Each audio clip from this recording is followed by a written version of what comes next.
Yeah, man, it's your boy Frank. You know, this is Forced to Win podcast. Here, my homegirl Leticia J. Today we got our Harlem legend in the motherfucking building, man. My guy DJ SNS. What up, y'all? You know what Thank I'm you for having me. Yes, sir. You know, my guy been out here forcing to win for a while. You know what I mean? So you definitely gotta tap in, pay homage to the guy. You feel what I'm saying? Nah, appreciate it, man. You know, appreciate definitely. it. Nah, I've been to a lot of your parties. You know what I'm saying? Been a fan for a long time. You know what I'm saying? So, You still here? You know. Still here? Oh yeah, nah. You still here? Nah, yeah, you still here, yo. You know what I'm saying? You still here. But this is Forced to Win podcast, man. You know what I'm saying? Every day we wake up, man. We trying to force to win. Any obstacle in your motherfucking way, Forced we got to win. I to like get that. over it regardless and force that win. I like Stay that. away from them crackhead energy stealing.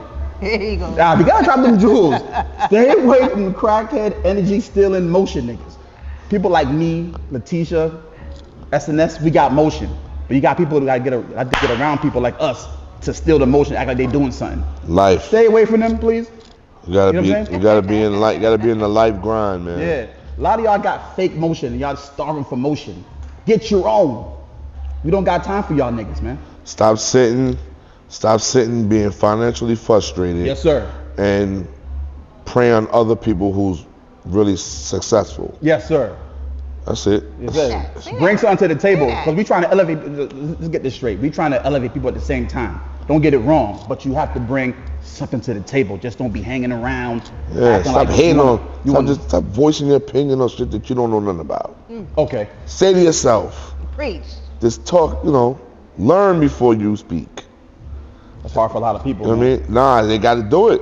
The internet gave people a mouth. They gave people a voice. I get it, but every voice ain't Yeah, you know. ain't valid. Every voice Nah, you're ain't. right. Every voice ain't valid. You know what I'm You saying? know, So everybody, this is a free country. You know what I'm saying? Everybody, I welcome get to it. voice their Opinions opinion. is like assholes. They all got them. Opinions like assholes. Everybody, they Our grandmother used to say that back in the day. Their opinions like assholes. Everybody got them. Yeah, everybody got them, man. You know what I'm saying? So we got to get annoyed sometimes and hear the bullshit from people's mouth, but it is what it is, man. Hey, What you got to say, Leticia? My bad, I cut you off. No, you didn't cut me off. Okay. I let you talk. You know, you. Nah, I had to do that. We got to He, start the intro off the right way. he, You feel me? got to spit his jewels. He got to preach. He got. Yeah, we gotta do that, The man. crackheads in his word. But I'm gonna go ahead and start this interview. Okay, that's go what the ahead. streets understand.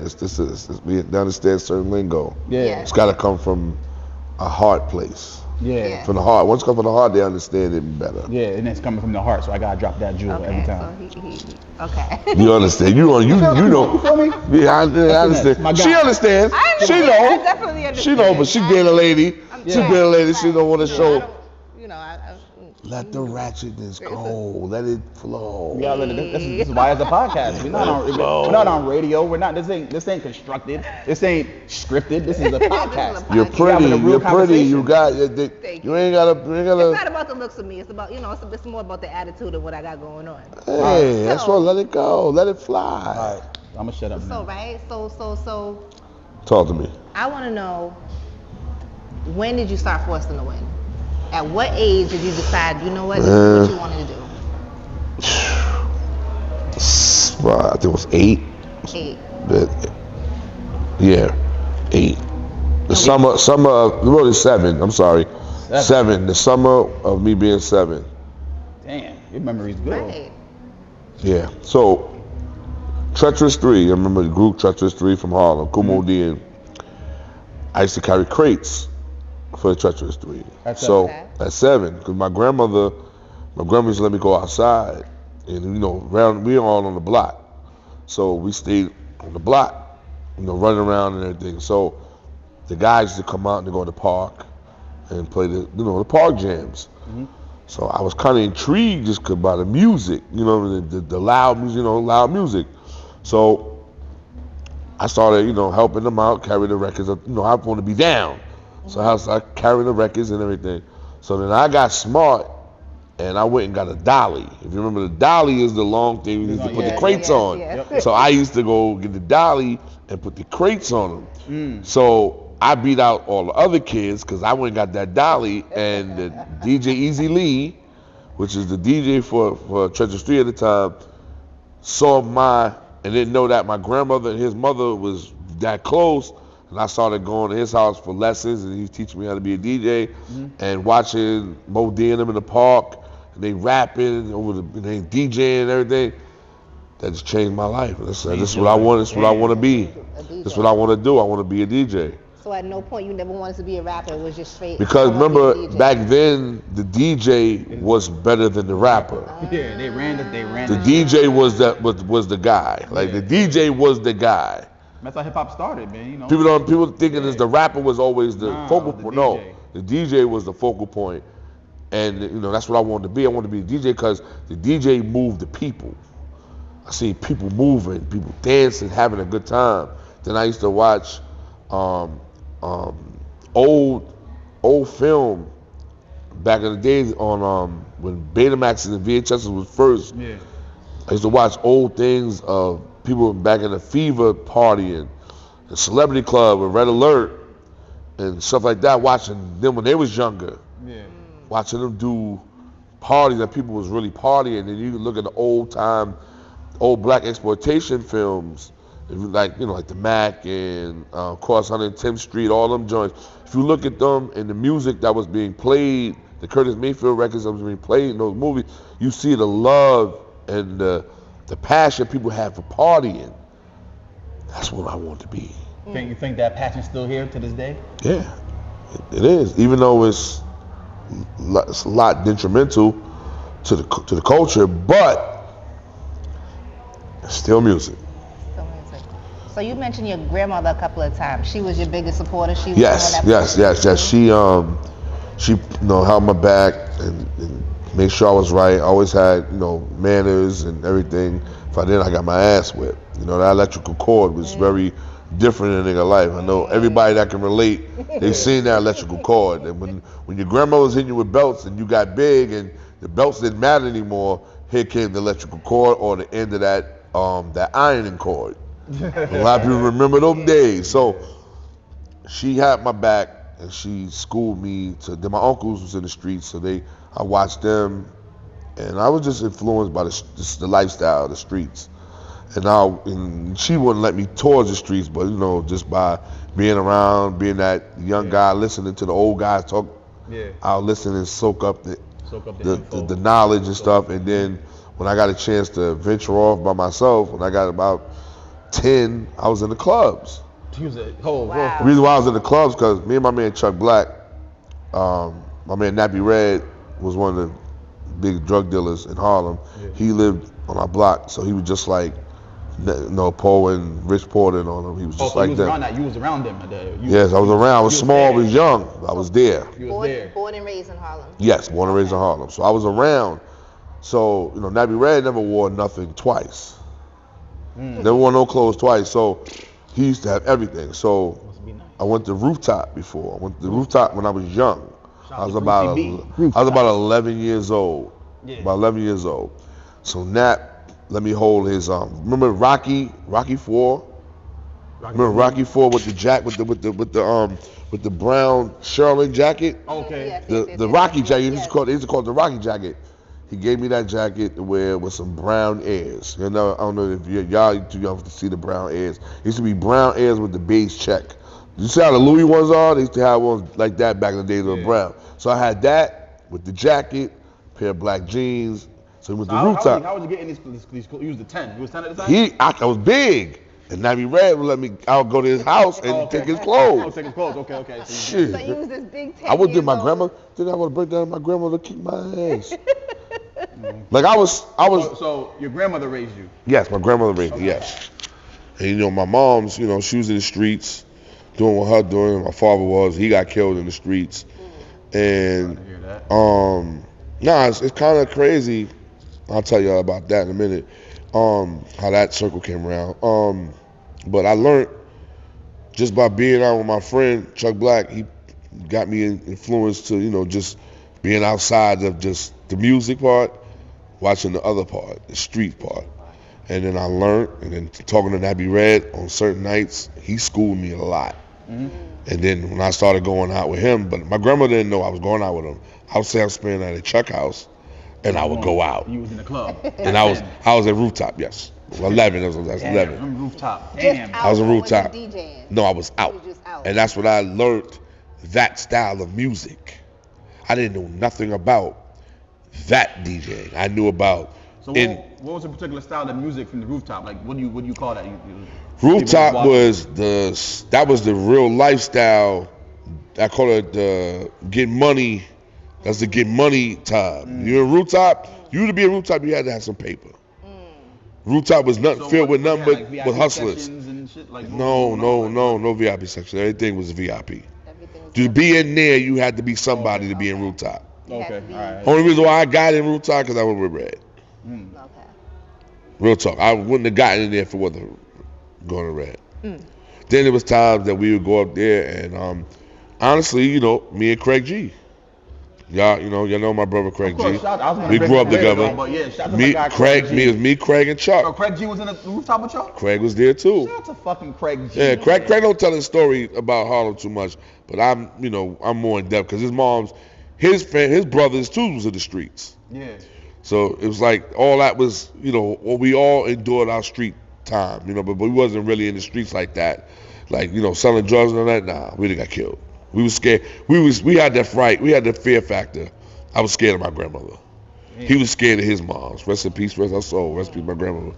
We was scared of our mom. I mean, Chuck was scared of his mother too, but his mother worked late night. Y'all was all hanging together. His mother worked late night. Whose mother? Chuck's mother worked late night, so that's why we was able to go to his house and spend the night. And we would go out. Okay. Because there's no mother there, so she think nobody know all that. So we go out. We was going to Mike and Dave parties, and we used to go we used to be out to enjoying the life of Harlem. And I endured so much knowledge of everything. And I started being around the guys. Niggas play ball. I started learning how to play ball better because my man Chuck Black was nice playing ball. So I started going playing in the gyms and, being in gyms with certain guys. You in the streets with the street niggas. So you playing ball with the street niggas and then you go out to parties. And that's when I started trying to do my own party. I was about 19. I was 19. And, I just dropped out of high school in 11th grade. From 11th grade, I dropped out. Yeah. Because I had a girl. And that's my son's mother, and I was in love with her. So I was, when I had my son, I was 18. I was like, I got to figure this shit out. Okay. I got to get this bread. I got to, so DJing was it. Yep. So I started working for a hospital, then, and all that shit. So long story short, my grandmother, one day I was going to work, and it was raining crazy. I didn't want to work. I didn't want to go to work. I didn't want to do this shit no more. I was working for the city. I left the hospital, went to the city. I told my grandma, I don't want to do this no more. I want to DJ full time. I want to DJ. This is after you had the kid? Yes, after I had a kid. Okay. And she said, if you're gonna be a DJ, you gotta be either the top 5 or the number 1 guy. You gotta be mentioned. She always said that. She said, I got your back until you get on your feet. That's major. And she did that, and that's why I'm here today. Damn. Shout out to her. Shout out to her. That's what made me the drive of knowing someone got your back. So you went out there and forced that win at it? I had to force that win. I had to go to niggas clubs and watch every DJ and study your move. Like if you're doing hair, if a girl doing hair, you're gonna make sure you be around girls that do hair, just so that you can pick up little tricks and this. It's owning your craft, learning your craft. Studying your craft. If you study anything you do, like the podcast, I had to sit there and watch the Joe Buttons and just sit there and look at their development on how they made themselves successful doing this. And that's the same thing y'all doing. I can see the structure. You know what I mean? And that's just how you got to do in life. You got to do your research to become that person. Y'all heard that? Y'all heard what he just said, right? So what was your first big break in the DJing industry? I did a party for a guy named the legendary Blue. He used to have a jewelry store in Mart 125. You ever been to Harlem? They call Mart 125 on 125th Street. Yep. And he was the guy. That's when a guy named Jesus, God rest his soul, Peter Shue, all of them, they all was friends of this guy. And this guy he's from Brooklyn. But he was always in Harlem because he had a store in Harlem. But he was a big figure. I did his party, and this party was at a place called Bridgewater's. It was me and Clark Kent. This when OPP came out. Shout out to Clark Kent. This when OPP came out, and I opened, and then when I did that, and I had the people moving, because I always was doing little parties in Miss Love house, DJing, and you know the house parties. I was doing them joints. You know, DJ around the block, you don't do the house party. So then I learned to do the big joints, and then I did that party Bridgewater, and I was rocking. I had them rocking till Clark came and got on, and then Clark taught me a lot. Then Capri, I watched Capri. Then, you know, it went watching Hollywood, watching Star Child, watching Love Bustowski, rest his soul, watching the great DJs, Jazzy Joyce, Red Alert, Chuck Chill Out, watching the DJs, my peers, my you know, my OGs, watching them. I put all of them into one DJ, and boom, that was me. So your big break, how old you was at this time, at the big break, the first party? 21. Okay. All right. 21. 21. And from there, what, you just started going crazy? Mixtapes. Like, started hitting Mixtapes. the mixtape. Mixtapes came out in 93. Yep. 93, and then from 93 to 96 is my run. Your first mixtape in 93. 93, yeah. Yeah. And then my run was 93 to 96. What was the biggest mixtape you dropped? And who was on My it? biggest one? Damn. I think Or the most sold out one? Get Your Swerve on.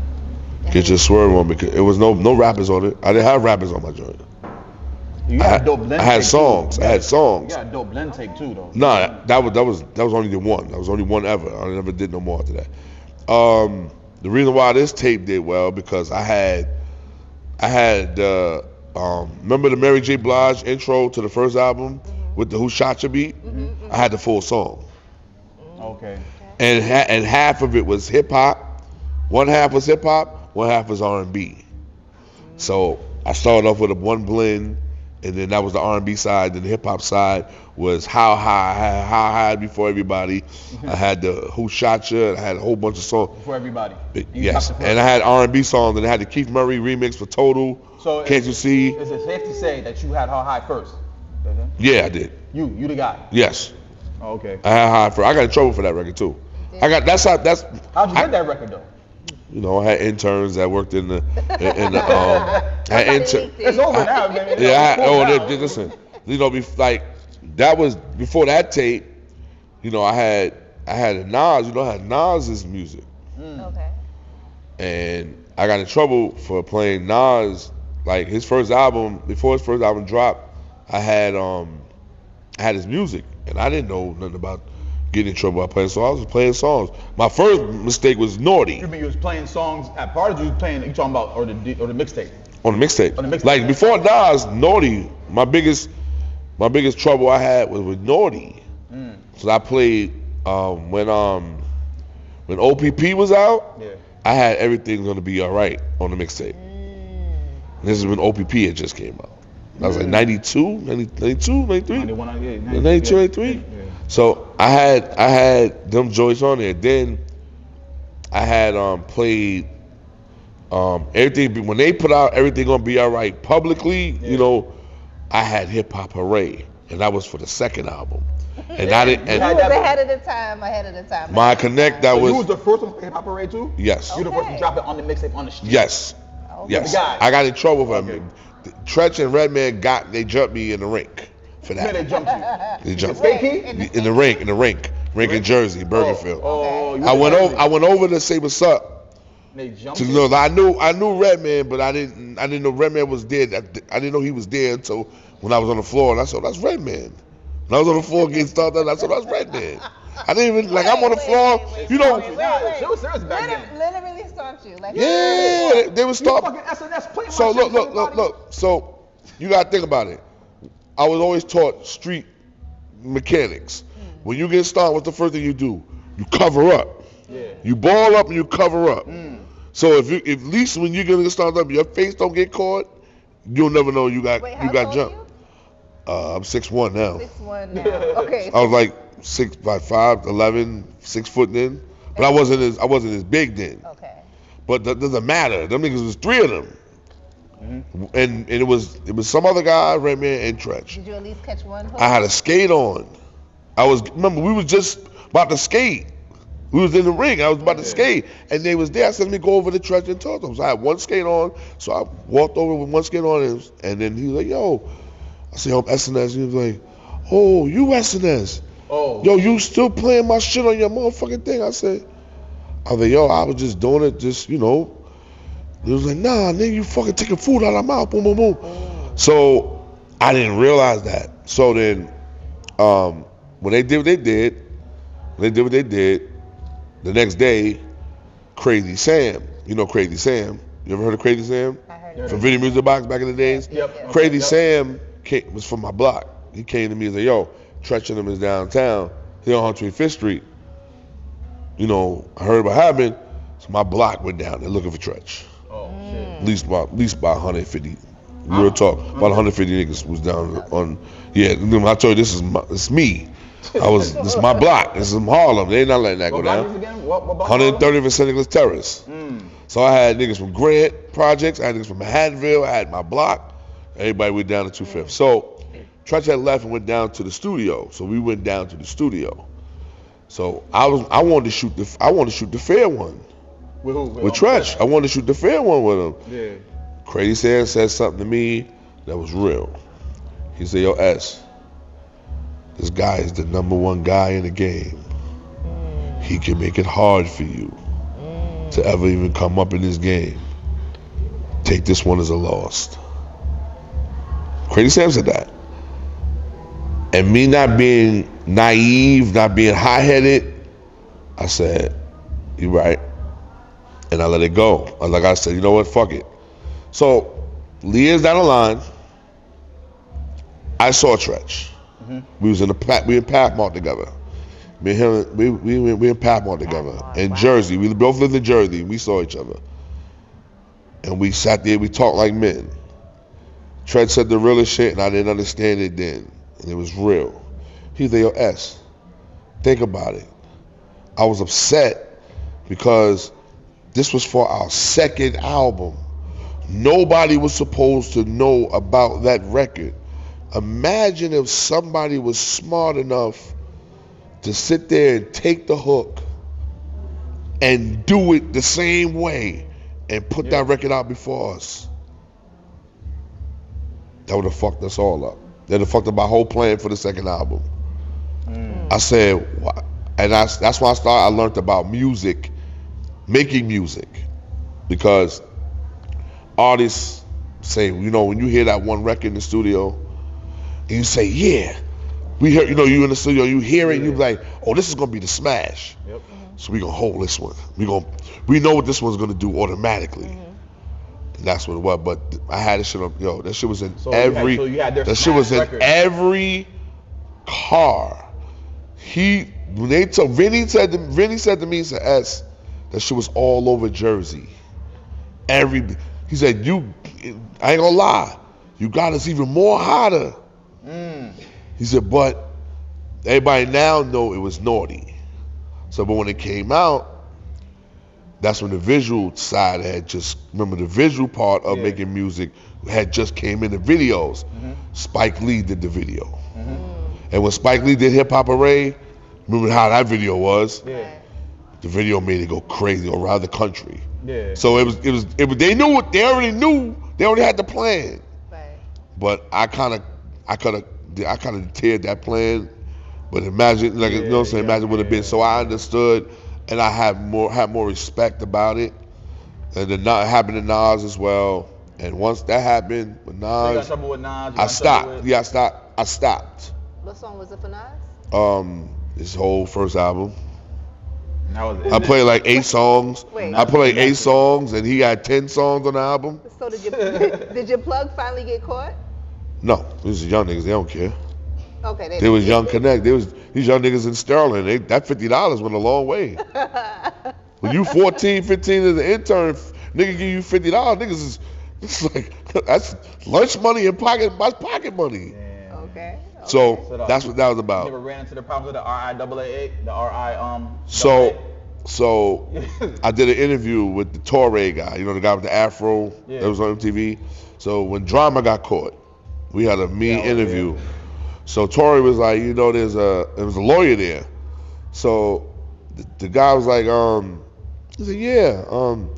Said, do you know that they trying to look for, the RA looking for mixtape guys to since the drama situation, they trying to find all y'all. I said, good luck. I said, good luck on the interview. I said, good luck. I said, let's take it from this. Look at my tapes back in the days. I didn't have pictures. The reason why the mixtape game fucked up, because guys were putting pictures of artists on their tapes and selling them.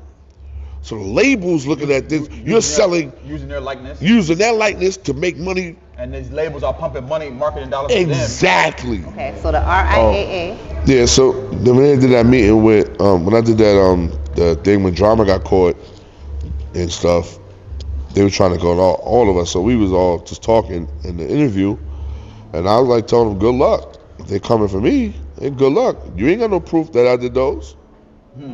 What proof you have that SNS is me? Like what proof? And it could be 1,000 SNS. It's no. So the reason why I know the RIAA because I had got in trouble with them too. I used to do mixtapes too. Okay. You know what I'm saying? So back in like 08, 07, 08, you know what I'm saying? So I had a Lil Wayne and Joel's mixtape called North and South Collide. I had got this mixtape deal with a distribution company out of Houston called BCD. They were Drama's with them too. That's Ron C. I don't remember who it was. Is it Ron C? That might be Ron C. Yeah, it was out of Texas. They gave you barcodes? They gave me barcodes, yeah. That's Ron C. I had my mixtape. My name was on it. I had my mixtapes up in Walmart, Target. That's Ron C. That's Ron C. You feel me? I had all that. You feel That's Ron C. Shout to my guy Ron C. So what happened was, you know what I'm saying, this tape was buzzing in the streets because remember, Lil Wayne and Joel supposed to drop exactly. Can't Feel My Face. Can't Feel My Face, That never came out, right? So I dropped something called North and South Collide. And I had freestyles from Lil Wayne, Joel's unreleased music. You know, that shit, internet, you know what I'm saying? That shit was going. Yeah. That shit was moving like crack. Boom, so it was moving like crack. They called me somehow from the mixtape off the street. Called me and my partner. Yo, I see your mixtape. We love your cover art. We love how y'all doing it. We want to give you guys a mixtape deal. Hey, we're willing to give you guys $8,000 for the master copy, and we can keep the. I said what? $8,000? Yes, sir. You know what I'm saying? This Good. is after. Remember, I used to be in the so I used to go to Harlem, go to Manhattan, go to motherfucking Brooklyn, do the mixtape run. See shout out my nigga Amadou. Burkina, all these niggas running around. You feel me? We used to run around, hit the whole New York. Boom, shit went crazy, fire. Jamaica ad, fire, everything. You feel what I'm saying? So boom, that's how we got the mixtape deal. They put it out. Maybe like 6-7 months after that, you know what I'm saying? I got a cease and desist letter. Talking about, we want to sue you for $1 million, or it was crazy. You feel what I'm saying? Like, you put your real name on that? Nah, you put my name. Nah, my DJ name was Frank Nino. That's not my real name. But how did they come get you? Huh? How did they come get you? I don't know how they figured it out because they must have hit up the BCD music group. When you signed that deal with them, did you have to sign a contract? Yeah, sign a little contract. So your real name was on there. Yeah. That's what it was. But their lawyers handle it, you know what I'm saying? Oh, no, I hear you. Yeah, I didn't get nothing happen to me. You're not going to get $1 million from me. Thank God. You're not going to get, you know what I'm saying? But at the same time, Drama got sued because Drama, that is all the same, you know what I'm saying? This is before Drama got raided, though. Yeah. You know what I'm saying? So Drama got sued, I got sued, you know what I'm saying? All that. But I never paid no money or nothing like that, you know what I'm saying? But they was trying to just stop you from doing it. They was trying to, yeah. So, I twisted it around and made it. Well, definitely they were doing that for Wayne because they felt that. No, but that's what I'm saying. It was Wayne. It wasn't more than just Joel. It was really Wayne. Universal Cash Money. Joel's. Yeah, they sent the boys. They never. They sent the boys. They sent the boys out for Wayne. Yeah. Because niggas was making more money off of Wayne than they was. At the 07, 08 time? Oh, yeah. That's when Carter 3 dropped and all. Yeah. They was making way more money off of Wayne. It was crazy. They was making way more money off of Wayne than it was crazy. They didn't like that shit. I had 3 mixes. I had another one after that part 2 with Fab and it was Fab and Jeezy that I had to throw in with T.I. and Jim Jones. I got paid for all 3 of those. You feel me? So smart. I made about like 20-something thousand. Smart. You know what I'm saying? Smart. Off of them. Just from one copy. How the fuck you think Yeah, come get me later. I don't give a fuck. Smart, You know what I'm smart, my saying? nigga. Yeah, you know what I'm saying? Like, and my name, I go to fucking all these places, Miami. I go to Cali, and my mixtape is in the store. I'm gonna turn that shit the fuck down. Man, we outside. See, but and I would say now, mixtapes they look at mixtapes as being dead. That's done. It's over. And they're not dead. What mixtapes? What you mean it's not dead? They're not dead in a general sense. If you want it for your favorite artist, yeah, they're not. You can do that, but I think it'd be better for the independent artists if the public, and I'm talking to the general public alone, if y'all would focus more on mixtapes for the undercard rappers, for rappers who's coming out, who's trying to get on. You should make mixtapes popular again for that, because now that'll help them become their own bosses, and the independent grind will be better because the mixtapes are help. Yeah, but it's not the same no more because it's not physical. It's digital now. So it's more like you're making playlists now instead of actual mixtapes. Well, that's why I said it comes to knocking us as DJs out. It's coming to knock us out as DJs. Because we don't break records anymore. Well, some of us do, but not a lot of them. Like the guys on the radio. What's the process? Because how would you break a record now? The guys on the radio, those are the people who break records, like on mix show time. But the higher ups done took away their power. What? So the program directors? Yeah, they took away. So break that down to me. How did they take away on mix shows? Right. This is off the program. This is off the.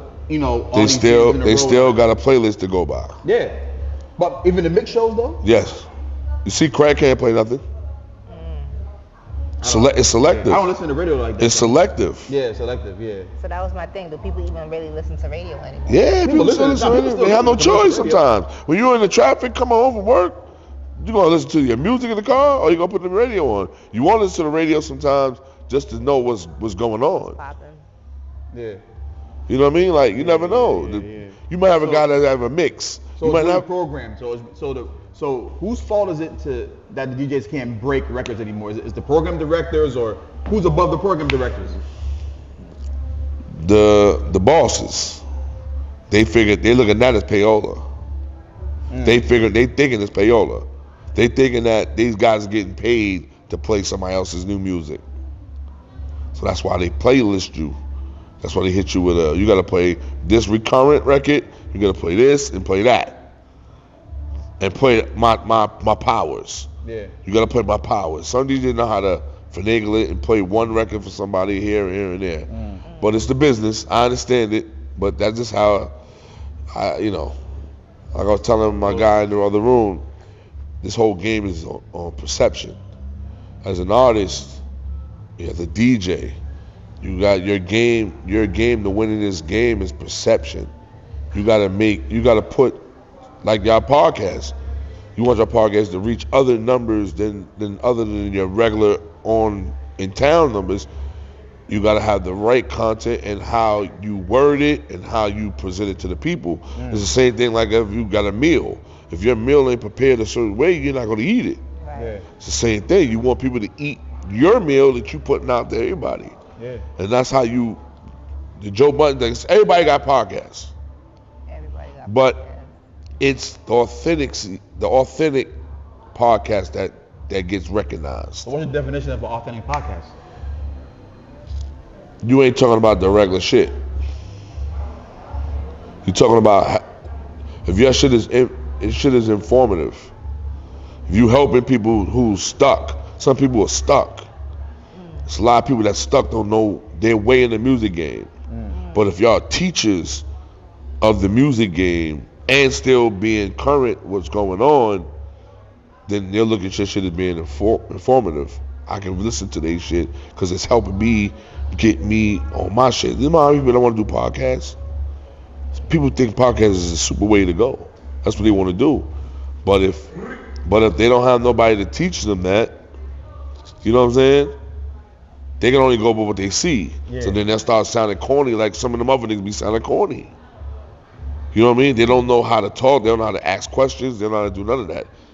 Become a teacher of that before just being, I'm just going to do it to do it. People, you got followers. People follow you. Mm-hmm. They'll follow you just because of that alone. Yeah. Then how you get paid from that is your subscribers. You build subscribers. Put subscribers, you know what I'm saying? You just build subscribers. Advertising. And to be honest with you, y'all, I'll tell you this, Jewel, because I fuck with y'all. Get you an app. Make it more than just a podcast. Get you an app. Make an app for the podcast. Make an app for your podcast. So that when people that want to follow you, they can go right to your app. It's like a website, but it's your app. We're gonna delete that out there. We're gonna keep Yeah, it okay, out, keep though. that for yourself. Okay. Nah, we forced to win. We want everybody to win. But no. Oh, we don't want what? What you mean no? Keep that. You keep that to yourself. Keep that to ourselves? Because he fucks with us. Because but what happens is your app helps you get your subscriptions. Yeah. Okay. But you want to go through Apple. Apple's a motherfucker. Apple got this shit lynched up like a cartel. Mm-hmm. They got it locked up. So you can't get your app on a platform if you're selling something outright. You have to have a link, have it direct to your website, like, and that link, because people don't like going to websites no more. That's not them. But you need something on the phone to be accessible, so they're good. So you give them the episode. You give them one episode on your opening page, but there's a subscription page. If you want to see the rest of them, they gotta subscribe. $10 a month. So basically like a Patreon, basically something like Yeah, that. it's like Patreon. Yeah, subscribe. But it's your own app. It's your own app. See, Yeah. Patreon is cool, but a lot of people don't know how to go to Patreon. The same thing like when you was trying to make people go to Twitch and see us DJ. A lot of people like, I ain't going no way over there. Some people know how to work Twitch. They don't like go to Twitch. But an app, everybody know how to download the app. Do you still do Twitch? No, No? Okay. there's no reason to. 'Cause they're not paying out like they used to. They cut corners. Well, But y'all got a nice platform. I like your platform. thank you. Appreciate it, you know. Thank you. We trying. Forcing the win, getting it off the ground, you know. One of the premier podcasts. Y'all from here? Yeah, we from here. We from Mass. They're from Mass. I live in Boston, outside of She Boston. from Boston. I know she a Boston head. I'm from Brooklyn, okay? So let's get that straight. You see that right there, right? I see that. I was gonna get to Yeah, that. okay. I was gonna get See to that? that. See that? You got the I've been a Patreon. Patriot fan since '96. Since Goddammit. 96. Yeah. How do you feel about them now? Still ride with my You team. gonna ride with your team? You think they're gonna get rid of Bill Check? No. No? You think they're gonna keep him? Why would they get rid of the guy who got you 6 rings? Because Brady's not there no That more. don't mean nothing. Brady was a help. He was a help. He was a great help. Okay. But every team is teamwork. It's, Every time, every team has their high time and then low time. You know what I'm saying? I mean, it has to happen. you They gotta didn't go. start popping until like 90, around that time. Let's right? do it like this. Took the Jets 50 years and they still ain't get a ring. So what? They hot now. They got a bunch of good players now. You know how many first round picks they had? Yeah. You know how many times they drafted high because they was Right. awful? Let's talk about the Bills. How many times the Bills was in the Super Bowl? Last time they was in the Super Bowl was 4 years straight and they lost all 4 games. They had to go through mediocre, being nasty for years. People don't talk about that. People don't understand. When I talk about music, when I talk about football shit, I'm passionate about that like I am my DJing. Oh, okay. So we could talk sports all day. That's what I do. I do. You know, DJ SNS Sports Podcast. Oh no, I did a joint. It's called It's a Football Thing. Okay. It's a football thing with DJ SNS. So I'm bringing it back during like about 2 more weeks. I got an interview coming with Ed Reed. Got one with Julio Jones. Okay. My man Lamar Woodley from the Steelers back in the days. Them we talking football. I'm talking real, like you see what Cam and them doing. Shout out to I Cam and was definitely on that at least 3-4 years ago. But I just never put it out there like that. So all 4 of y'all gonna sit in a room, or you gonna do like? Nah, I'm doing it straight from the digital side. Okay. You could be where you at. All you gotta do is be on Zoom. Okay. Okay. People don't utilize Zoom. Zoom is very, very. Zoom is where your money's at, dogs. Yeah. I like Patreon, but Zoom got a better sound card. You can do movies. You can play movies on Zoom. It's right there. It's dope. So, when did you get into doing parties for the HBCUs and CIAA? 95. 95. 95 was when I started, but when I left the mixtape game, Yep. when I left the mixtape game, like in 2004, 2005, or no, it's 2006 is when I stopped doing mixtapes. I had to figure it out. Like, you know what? I'm tired of doing mixtapes. I said I got to be. I was already doing a lot of homecomings. Yep. I was already doing homecomings and big parties and all that. I was doing all the Diddy parties back in 96, 97, 98. I did Cash Money first time in New York. I did their party, my man Big June, I brought them there. I went on tour with Nelly in 2003. But you was fucking with Bad Boy. You was fucking with Yeah, I Biggie was and a all Bad that Boy too. from 96 till now. I'm still a Bad Boy head. But I've been, but when I stopped doing mixtapes completely, it's like 96. No, 2006, 2007. 2005 really, when T.I. really first came out. Him and GD first was on the scene. I stopped doing mixtapes. I said I had to become, I gotta be the party. I gotta let the parties. I love parties. Yeah. So I want the party game. I want to take over the party game. I was already nice in parties anyway, but I just say, you know what? I need to touch the people. Stop relying on mixtapes to touch the people. So I started doing more. So you feel like you couldn't do both at the same time? Like, I just don't want to do it anymore. I did it for 10 years. I was like, I'm done. So I became the more party. I was always the nicest, one of the nicest niggas partying. You got Capri and then you got me. Yeah. That's how that's how I always had. Niggas can call me conceited if they want to, but the numbers show. I mean, the people to tell you. Ain't no party like an SNS party, my nigga. People will tell you that for years. People up here in Springfield will tell you that. That I was a party and Queen. I was doing Queen parties. yo, Queen supposed to be here, right? Where Queen? She'll where be you at the party. Queen She coming to see you tonight. She'll be at the party. Yes. Queen B coming to see you tonight. No, That's I did supporter from Queen. Springfield, that Okay. I did. That was when I did Queen. Shout out to Queen B. Back in 95, 93, man. 95, Straight up. 94, 95. I was up here doing Queen parties. Yeah. Shout out to the legend Queen B. That's the Queen. She Queen of Springfield, man. She gonna come here tonight. Yeah, Fuck man. with you. So, You know Queen. Then I used to be in Hartford. Yep. I used to be in Hartford. My man Kano and Prime and God bless his soul. My man Prime died. But Prime is my man. I used to be so real with these niggas in Hartford. 20 Love. And 20 Love was crazy. I used to really be around that. Yeah. I used to be on the corner with them niggas. This is how real Hartford had me looking. You 20 Love. Hartford used to love me so much because I used to be on the blocks with niggas. If you ask anybody from Wicked Productions, you ask niggas from niggas that been around Prime and them, I used to be on the blocks while them niggas used to sell drugs in the cellophane bags. If y'all remember anything about the street life back then, they used to sell the crack cocaine in cellophane bags, not bottles. You know what I mean? Like I'm real with this when niggas do this shit. But that's how Hartford was. So I used to be at Capitol Hall a lot. Shout out to Big Groove. Big Groove coming tonight too. You know that. He coming tonight? Big Groove coming. Y'all about to make me I pull got out all of these. work. I got all these motherfuckers So, pulling up tonight. This is Hartford. Shout out to Big fucking Groove. Hartford man. was, and you know what's so crazy? I was supposed to be, before I moved out of New York, the guy who ran 93.7, it was a Nas party in Hartford, and I DJ'd that party, and I went fucking crazy. So what album was this though? I don't remember the album. I know he was there. He performed. You performed, okay. And it was packed. Everybody in Hartford was there. Yeah. The guy was there. The guy who run the station, who was the program DJ director at the Buck? time. DJ No, it wasn't Buck. It was somebody. It was a Before- brown skinned tall guy that was there. Okay. He gave me his card. He gave me his card. I want you to be my DJ on the air. This is before Craig got on. Oh, so this is before, early. It's before Craig got on. So this is before 9? This is 937 is already going on at this time. This 93.7 had just started. Remember, it was in the station before 93.7. Oh yeah, it was. Yeah. The station before that started, Craig got the job. Craig got the job. This is before Buck was the program director. Craig had got the job. Yeah.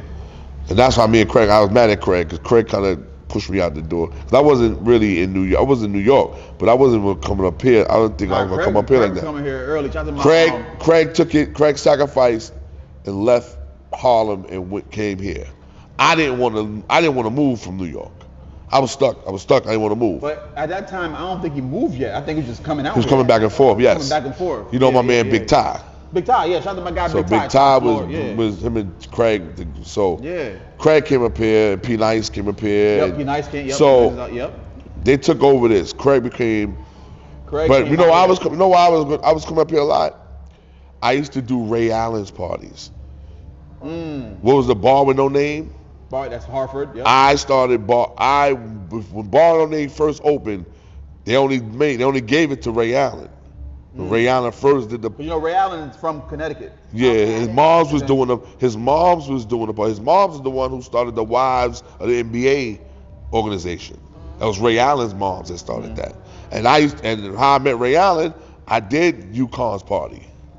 I did the day he came out. Yeah. I did their last party. You know what I'm saying? So that's how I got cool with them. So I was doing Bar with No Name. That was his first, you know what I'm saying? That's Lonzo Mourning, all of them came in the first party. And that's how I really was up here a lot. And I was about to do the radio station. And Craig pushed me to the side for that one. So he pushed you to the side. I said, that's my guy. I love the death. Charles Moore. So if I asked him, he's gonna have that same story, or he's gonna have something different. Of course, light-skinned people gonna say something different. Craig G, you got some explaining to do, my G. Craig. You feel me? But I love him, and he did what he had to do, and he knew I wasn't coming up here. He knew that. He know me better than anybody. Yeah. He know. Y'all was on the rooftop. He know that nigga S ain't coming. I think S ain't coming no goddamn Connecticut. Unless they paying him, S ain't coming no Connecticut. And which is true. A lot of that is real true, because he wasn't talking no money. That guy wasn't talking no money. So I can stay my ass. I'm not DJing on radio for free. Like, you get that shit out of here. So you did Connecticut. Yeah. You did Springfield. You did Boston. Yeah. You did Providence. Yes. So you was all over New England. Oh yeah. This was the money. Okay. New Haven. Like, I was in the Ville all the time. Shout to the Ville. New Haven. I used to be in the Ville all the time. Niggas, them Bridgeport, New Haven. They used to bring me. Too far from you. Them niggas used to bring me every other week. Because they want to hear street music. That was the money. That little $1,200, $1,500 they was paying me, that shit was nice. That paid the bills. Them paid the bills. My first DJ SNS experience was CIAA weekend. Which one? It was 2011, 2012. Our first year down in Charlotte. Listen. Whiskey River? Whiskey River, that's the one with the men on the side of the building, right? Oh, okay. So if that was your first year, I'm gonna tell you what you did to me. You had me fighting with my sister. You had me fighting with everybody. Your music was so on point. So I was just throwing back. People don't know about that party. Woo. That party started at 12 in the afternoon and ended at 7. Yes. And that's exactly From what 12 to 7. Straight DJ. Listen, it was crowded at 12:15. There was a line at 11 o'clock in the morning going down the steps. And there's 3 stories. And this shit was lying going down to the bottom floor. She'll tell you that. He's not lying. They was waiting to get in Whiskey River. And when they got in Whiskey River, that was a musical marathon. Because that's all. And I ain't played nothing twice. Nope. Nothing twice. I was having such a good time. And I didn't have to go to the bathroom either. From 12 to 7, I had straight music. Yeah, nigga. You was drinking though, so. Nigga, I was drinking water. You know how hot it wasn't it? Girls' weaves girls' hair got drenched. You wasn't going out after that. Nope. I fucked a lot of people's parties up. You was the party. You was really fucking people's the after parties up. Nigga, there girls that tell you I'm not going nowhere. I know. That was it. I got SNS on. I had SNS for the whole day. I don't fuck anybody else. I'm not going out. I lost my purse. I lost my camera. Wow. I'm fucked up. I'm walking. I'm cussing my sister out. I'm cussing. Oh, y'all was drinking like that? Oh, y'all was having a good time. And it was just the vibe of your music. That's what it was. Thank you. That's my job, to make sure that they was happy. The vibe of your music. So you vibing, you're dancing, you're having a good time. Just That's my contribution to the game. Oh my God. I like to have women get out their own way and have a good time. It was a good time. Stop looking pretty. Stop. I gotta ask a question. Let's go. As a woman, I gotta work for the women, right? Let's go. Why when y'all come in 5, 10 deep in the party, y'all go right to the bathroom? First of all, you might have man. came from the car and you was drinking, right? That's the one thing, so you gotta pee. But mostly, you want to go fix yourself up. That's what you want to do. You want to go fix yourself up. You want to make sure you look right. You want to make sure your hair's in place, your eyelash, whatever, your makeup at some point. You know, you want to make sure you look good. And then come out and present yourself to the man just to stand against the wall. Just to stand against the wall. Just to stand against the wall. And not party. And no, you might party, you might dance with yourself. But Why? Why is that? Why is that? I'm gonna put it in layman terms. Why put your outfit on the bed, go get in the shower, wash up, 45 minutes to curl your hair, get your hair right, then look in the mirror another 30 additional minutes. Make sure you look good. Then it's gonna take you 10 minutes to put your pants on. You're trying to put that shit over your ass, and it's just be super tight. Then you gotta sit there and prop your titties up and do all that extracurricular shit, right? Yeah. To drive 25 minutes to a party, wait online, get inside, spend $40, go get you a drink to not dance with a nigga. Because you're hoping you're gonna, see Mr. Right off that, and then when you What go the fuck see is Mr. Right? How can you judge? No, you can, but how can you judge? How can you judge if Mr. Right, if the nigga that come up to you is Mr. Right? I guess you think that the person that's coming up to you is thirsty.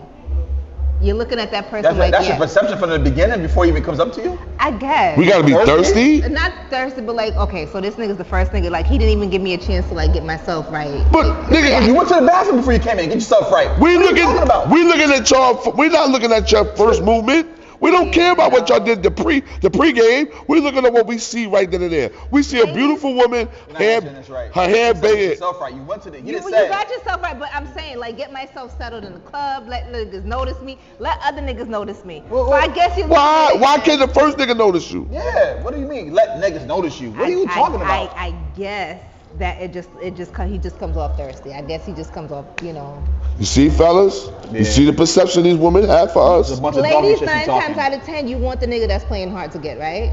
You want the Why? nigga that's playing hard to get. You want the Why? you want the nigga that's staring at you in the corner, but that's not saying anything. You Guess want what? That nigga could be the nigga.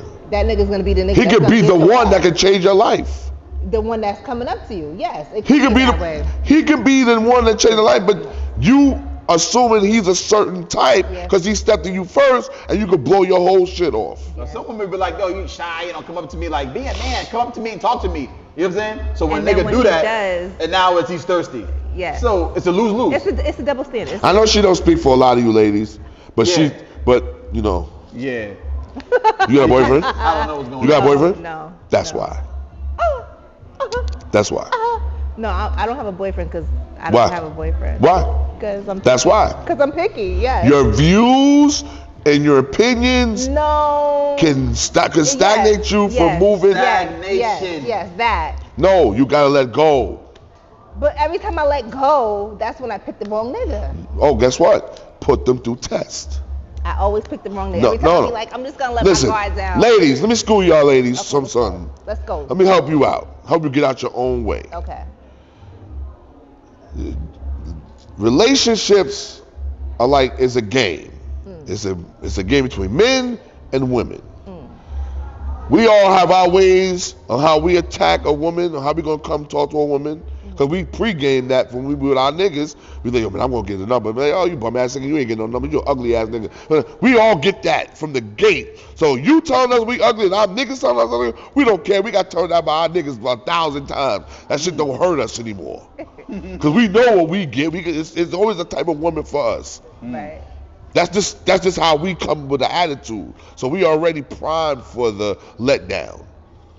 You women are so much on a high pedestal that y'all don't understand that y'all can really manipulate y'all getting a man faster than being alone. You gotta put a man through a test. You gotta have your own personal test questions or test movements to see if that nigga's a clown or if that nigga's gonna be bout it.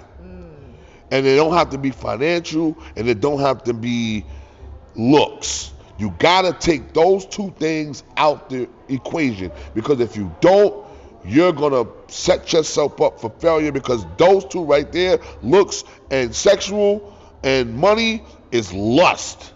All three of them things are associated with lust. Because you only fuck with that nigga because he got money. You only fuck with that nigga because he look good. You only fuck with that nigga. It's about lust. You gotta alleviate that and put him through some tests, just like we put you women through tests. Right. Like the first night sex, I don't put that as being a detriment to a woman. If we get first night sex, that just you being horny. You can't control feelings. If you horny, I'm horny, and we gonna fuck. So what? It's first night. All right, fuck it. Okay. I'm not gonna look at you no worse way. Okay. I don't want to hear about your priors. Right. I don't want to hear about how many times, how many bodies you got. I'm not asking you those questions. Yeah. I don't want niggas telling me, yeah, my nigga, I smashed that. How many first nights? I don't want niggas be like, oh my nigga, oh you go with that? Nigga, I smashed that. I think that's my problem. I'm picky because I'm like, I can financially take care of myself, so it's not about the financial part. I'm not looking at, what was the other ones you said? Looks, financial, and just them two, I think. I think my thing is I go off a vibe. So if I don't vibe with you right away, it's automatic. Like, yeah. Wouldn't it be the conversation? Why can't this be a conversation? Yeah, conversation vibe. Like if I can't conversate with you, if I can't vibe with you, it's an automatic. Okay, see you later. But you can't automatically have it in your mind that he's the first clown to come up to you either. Yeah, but I don't even. You gotta be open. That's crazy. Yeah, that's crazy. I'm not looking for nobody in the club. One. What's wrong with that? No. So why the fuck are you going to the bathroom with your homegirls getting good? Because I want to make sure that I look good for everybody. Let me tell you something. Yeah, but you know I met my wife How'd you meet your on wife? Twitter. On Twitter. Who 2011. Who approached who?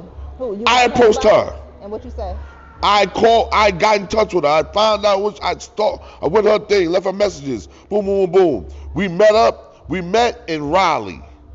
She was at a party, and my first time seeing her was in Raleigh. Is that why you moved to? That's why I moved to Charlotte. Okay. Which I bought it in New York. We sat there, vibed. You know, CIAA was CIAA. I did the CIAA in 2011. Right. Yeah. Then came back up, right? Boom. We got together. We was together. I fucked up because I had another chick chilling, had another chick. Me fucking up, me being a New York Harlem nigga, did that. And she came to my crib, and I got a middle of the night text. And she saw I was dead sleep after the party, but she saw it. You know what she did? She ain't hit me. She ain't do nothing. She got up and left. That's your current wife? Yes. Okay. Only wife. Only wife. She got up and left. Walked out the house. I didn't speak to her. I went to her. I got on the phone with her, and it's April 4th. Got on the phone with her. I remember it clear as day. Me and my guys was at Houston's, and I'm on the phone with her the whole time. Yo, please, give me a chance, more. After that, I ain't cheat no more. Ever. No more. Some guys need to be like you. And listen, but understand something. Every man, if you're gonna get a girl and she gonna be the one for you, you gotta see it. It's gotta happen organically. Yeah. But you gotta be wanting to give you gotta open the door to let it happen. Nigga, listen. I don't have to ask my wife to do shit for me. She does it all automatically. Listen, my credit was 490. I couldn't even get a Metro PCS. I'm keeping 1,000 with you. I got 7 Amexes now. Sometimes you need that good woman behind you to push. My dinner is always me. I don't have to ask her to make breakfast or dinner or snack or any. I don't have to worry about my bills being late. But that's when I knew. She gave me an ultimatum. She said, she charge you your financials? Yeah, some of them. Yeah. Mostly all of them. She makes sure my credit good. She makes sure my IRS is paid right. So she got all my codes. You did something. Every code. You did something, or you made her feel a way for her to be that way with you. Because yes. She off bat automatically was like, I'm just going to do all this for you. No, you made her feel a way that she felt comfortable. Okay, I'm going to do this for you, and I'm going to give you in return. So this is when, yes. This is when I know I had the one, right? I have diabetes. Okay. Right? I got diabetes. So as I got, I was bigger than I am now. So I went to the diabetics stage. My man stopped working on me. If you know, my man stopped working on me. But in God blessings, me talking to my moms, I told my mom's situation. She's like, we'll see what type of woman you have. That didn't matter. Yeah. She wrote it out with me. Got me back to health. Got me back to being the nigga I am. Do you know what type of mental anguish a nigga would go through if your man's not working? Yeah. You know what type of mental anguish a nigga go through if that ever happened to a man? That's a mental, fuck being broke. That's worse than being broke. Yeah. You ask any man in the world, they'll tell you that. But she stuck by me on that. Once that happened, when she said, we're going to get married, let's get married. Let's do it. But again, even before that, you made her feel safe in some type of way. But she said, she had to open up for me to make her feel that way. right. And again, she put me through certain tests, just like I put her through certain tests. And that's part of relationships. Communication is the best way a relationship's gonna stay together. If you don't have communication, if you take somebody's movement for granted, then they'll come back and hit you later harder. You get where I'm coming from? I mean, I'm about to go on X and find my husband right now, so let me stop. But I mean, you never know who can be that. You know what I mean? Like, you just gotta, as a woman, and I tell this to all y'all women, you need to get out your own way.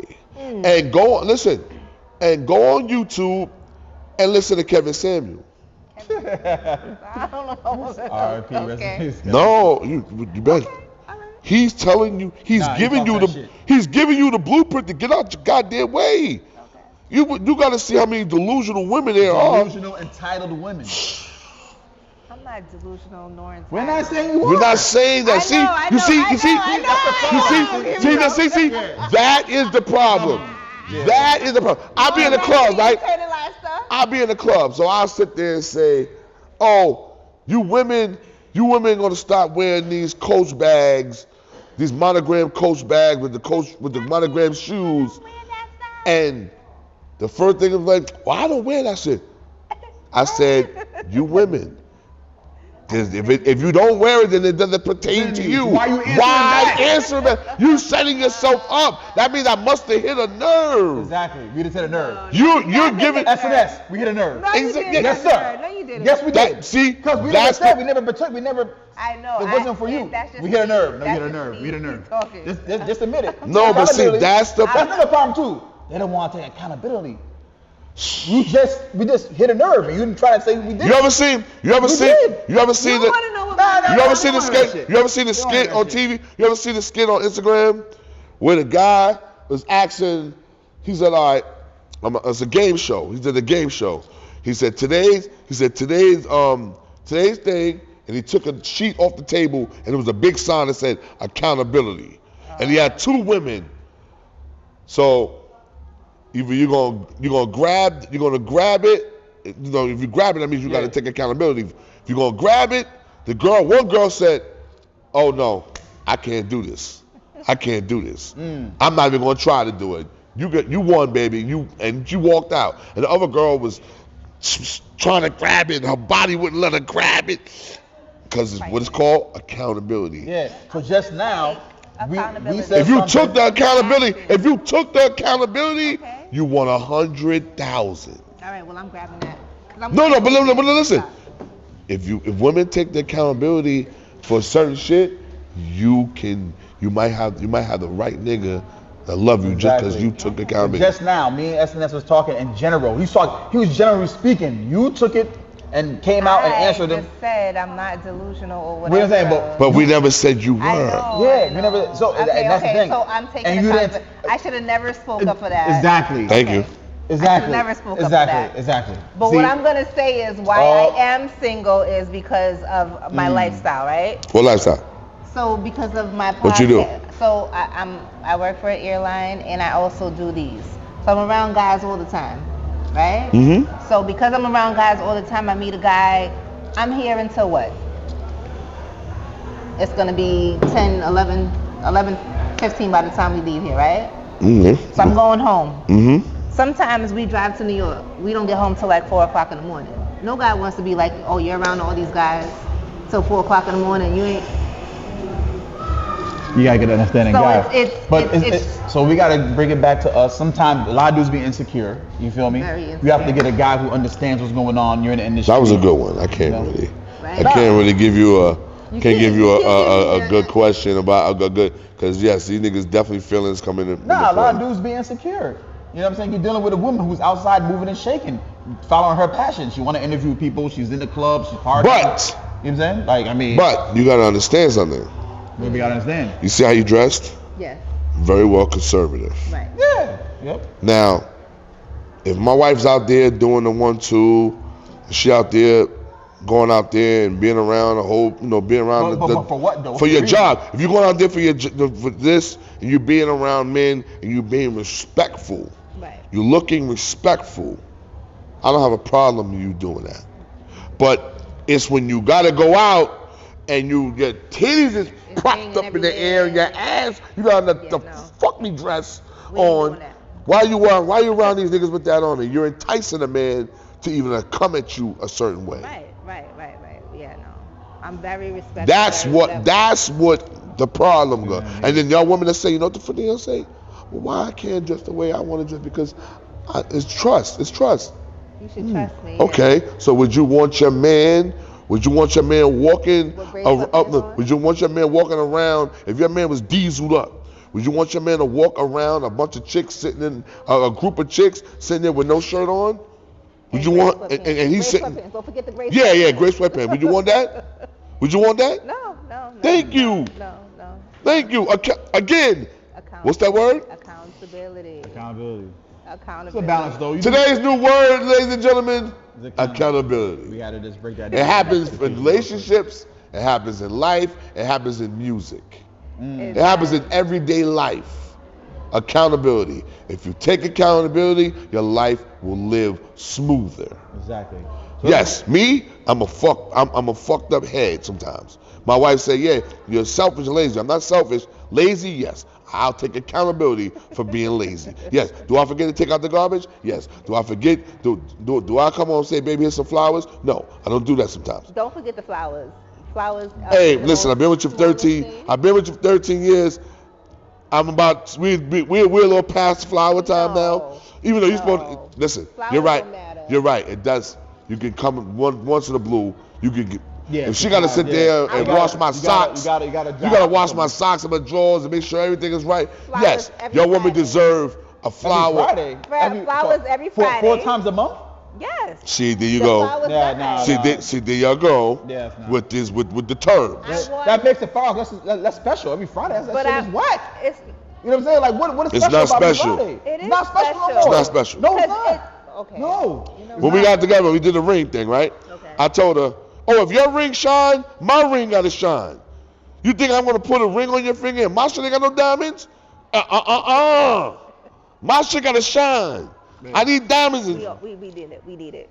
And, See- you got the diamond. You motherfucker. And when I upgrade yours, upgrade mine. You feel me? Don't hit me with the, I don't want to hear that shit. No, we in this. It's a group venture. And that's what It's a this is. team. Yeah. Accountability, people. If we take more accountability in our everyday movement, whether no matter what field or craft that you don your life upon, accountability will set you free. Set you free. It's beyond principles. It's accountability. Exactly. Always remember that. So let's get back to DJ SNS. Right. When did you first get with Bad Boy? I need some Biggie stories, and I need to know how you got with Diddy Combs or whoever you man. got with that can connect with the Bad Boy. So I used to go to Uptown Records with Andre Harrell Yep. had Uptown Records. So, I was always around. So you fuck with Heavy D? You know Yes, that? Heavy Okay. D, Andre Harrell's from Harlem. Yep. Andre Harrell always took keen to me as being a young Harlem guy. Mm-hmm. So Puff was, dancing he was dancing in the videos for people. You know what I mean? Just like Jermaine started. They started dancing for people in the videos and stuff. So Puff used to dance for Heavy D, and Jermaine danced for Houdini. Yeah. So I met Puff just by being in the, being in the streets, doing the parties, he was doing parties and all that. So when I got in, when Bad Boy came out, I was there. From Uptown, when he had Mary and Jodeci, I was the DJ playing Mary. Back then? Yes. Okay. Yes. So I was, doing my 1-2, and I knew them as well. So when Puff got on, he was like, "Yo, Playboy, I'm gonna need you to be involved with me." This was before he signed a deal. And I was like, "Nah, whatever." Puff got on. I remember when Puff got the check from Clyde Davis. We was in the party. He did the party. We did the party and showed me the check. I was like, "Yo, Playboy, we did it. We did it. You know what I mean? I was DJing the party, and I was happy for him. You know what I mean? Because I came up watching him. So in '93, I did the Howard Homecoming. Yeah. That's when I really, my first big party with him was Howard Homecoming. That's when Biggie went with the Biggie and the Mac thing. He revolutionized the promotion game from that weekend right there. Wow.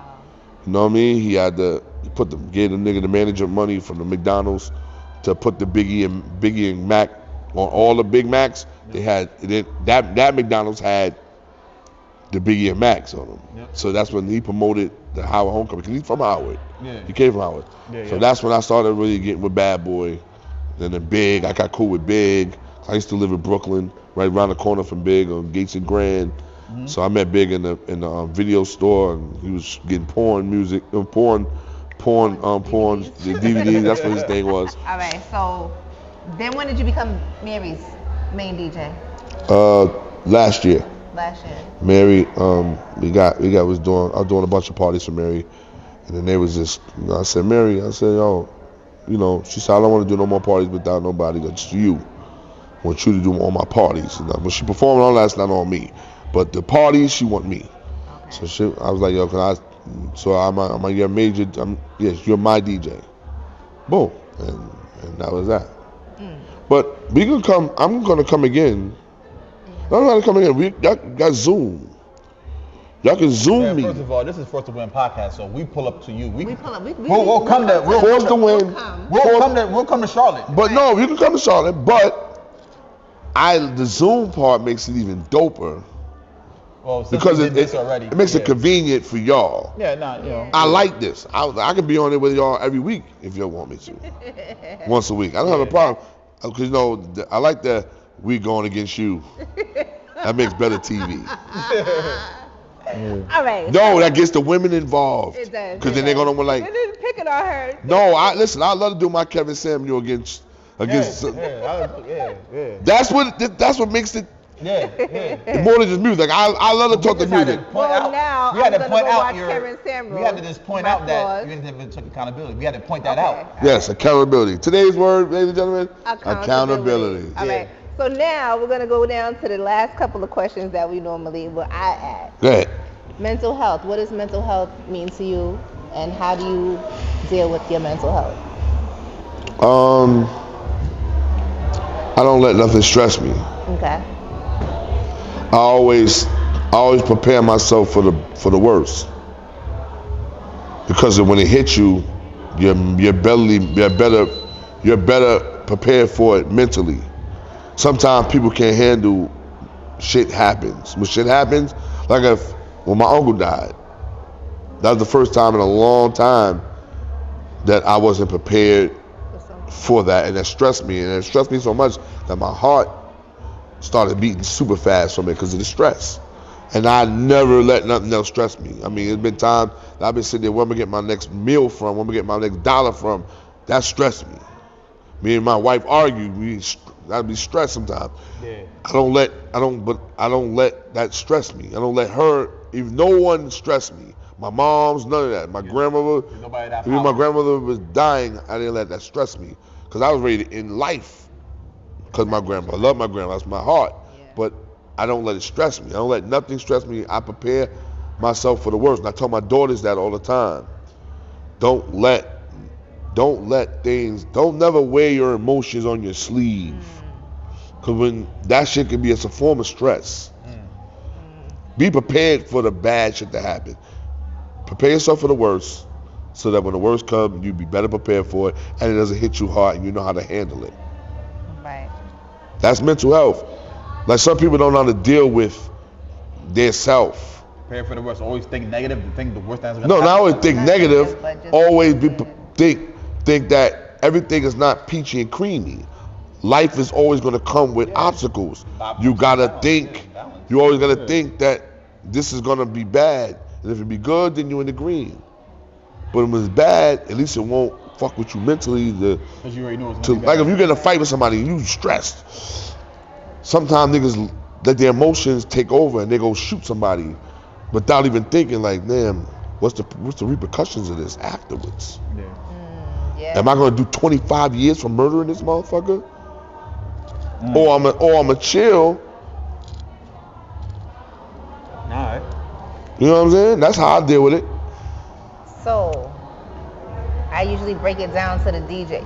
You're a DJ and a producer. Yes, and an artist. And an artist. Your son's also an artist, right? Yes. And you're pushing him. My son, SNS, he made the Love Come Down record. If y'all know, y'all were dancing to that 2 or 3 years ago. That was his record.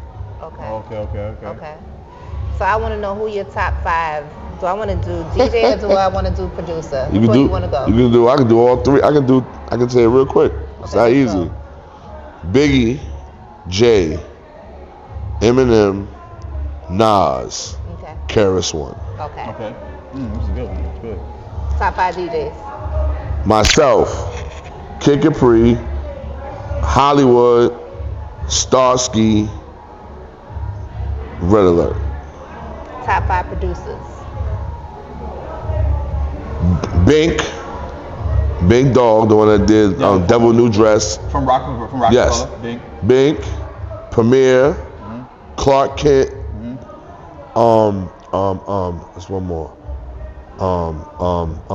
Just Blaze, and Alchemist. Okay, y'all heard that. And I said Premier, didn't I? You know what record I love from you though? Beat of the motherfucking day, man. Yeah, that was my group. That was my group. I did that. That was my first. That was one of my first productions. So I started That start shit right there. So you made that beat? Yes. Yeah, that shit was hard. I sampled this shit called Foxy. How about that? And that was the 45 of it. Shout to Foxy Entertainment. Foxy Entertainment. Shout to Foxy Entertainment. But the song was called Foxy, and it was by Crown Heights Affair.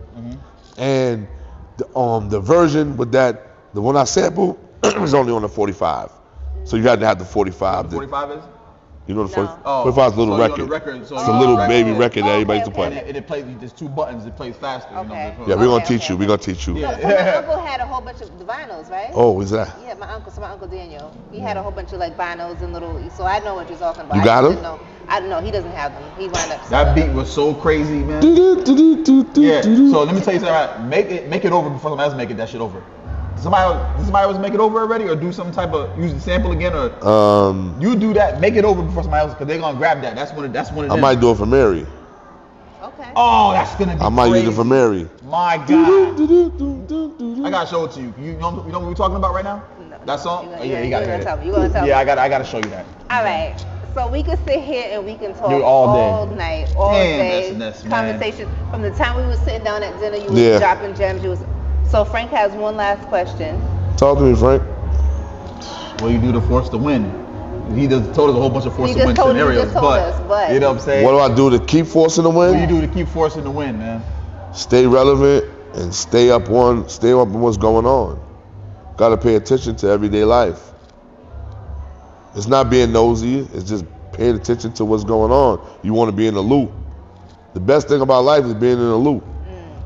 You can tell when a nigga ain't in the loop, how you dressing. You know, certain niggas be having their phones on their hip.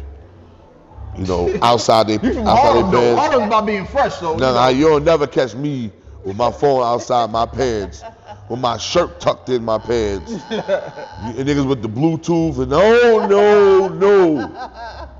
I am a Harlem. Where my headphones at? Harlem. Yeah, I'm from Harlem. I gotta style a little something. I don't care if I get the 65, 70. I'm styling or something. That's what we was taught me. I know a guy that's 70 years old right now who dressed like he 40, 35 really. You getting all the females still too? What? He's diesel. He don't look 70, but he got all the street niggas love him. He's the OG. Wow. Definitely appreciate you. You are a whole wealth of knowledge, a whole vibe, your whole. Shout out to Branson. Yeah, shout out to Branson. Shout out to Branson. Shout out to Deshaun for having the dispensary made here in Springfield. Springfield, please support this man. I know a lot of y'all do weed. Support this man. Let's make him be more global so it can be more, so it can open up the door for more dispensaries to open in our community.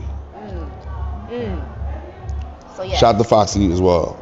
Foxy Entertainment for being on that jack, being on that phone. She stalked you?